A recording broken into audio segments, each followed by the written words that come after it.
Hi S நாம் இந்த வீடியோவில் எதை பற்றி போனால் சன் டைரக்டில் ஸ்மார்ட் கார்டு நம்பர் எப்படி நம்ம வந்து செக் பண்ணுற பற்றி ரொம்ப சிம்பிளாக வந்து பார்த்திங்கன்னா நீங்களே வந்து செக் பண்ணிக்கலாம். உங்கள் டிவியை வந்து ஆன் பண்ணிவிட்டு ரிமோட்டில் வந்து பார்த்திங்கன்னா மெனு பட்டனை வந்து கிளிக் பண்ணுங்கள். மெனு பட்டனை வந்து ரிமோட்டில் வந்து கிளிக் பண்ணுங்கள். மெனுவை வந்து கிளிக் பண்ணிட்டீங்கன்னா இதில் வந்து செட்டிங்ஸ், சிஏ மெனு, டூல் எல்லாமே வந்து உங்களுக்கு வந்து ஷோ ஆகும். அதில் வந்து நீங்கள் வந்து எதை கிளிக் பண்ணணும்னா டூல் ஐக்கானை தான் நீங்கள் வந்து கிளிக் பண்ணணும். அந்த பூமி ஐக்கான் மாதிரி இருக்குது, அதுதான் டூல்.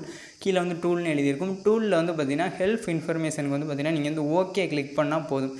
ஸ்டார்டிங் ஹெல்ப் இன்ஃபர்மேஷன் தான் இருக்குது. அதில் வந்து பார்த்திங்கன்னா உங்கள் ரிமோட்டில் வந்து ஓகே பட்டனை மட்டும் கிளிக் பண்ணுங்கள். ஓகே பட்டனை வந்து கிளிக் பண்ணிட்டீங்கன்னா கீழே ரெண்டாக தான் இருக்கா, CDSN இருக்கா, அதில் தான் வந்து பார்த்திங்கன்னா உங்கள் ஸ்மார்ட் கார்டு நம்பர் இருக்குது.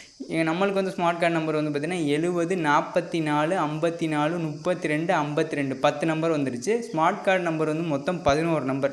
இந்த ப்ராக்கெட்டில் உள்ள 2ன்னு போட்டிருக்கு, அதையும் நீங்கள் நோட் பண்ணிக்கணும். மொத்தம் 11 நம்பர் வந்து பார்த்திங்கன்னா ஸ்மார்ட் கார்டு நம்பர். அந்த ப்ராக்கெட்டில் உள்ள 2ஐயும் சேர்த்துக்குங்க. 70 44 54 32 52 2 ஸ்மார்ட் கார்டு நம்பர். இந்த ப்ராக்கெட்டில் உள்ள நம்பரையும் சேர்த்துங்க. மொத்தமாக வந்து பார்த்திங்கன்னா 11 நம்பர். இந்த வீடியோ பிடிச்சா லைக் பண்ண, வீடியோ டிஸ்லைக் பண்ண. தேங்க்ஸ் ஃபார் வாட்சிங் சேனல். Bye guys.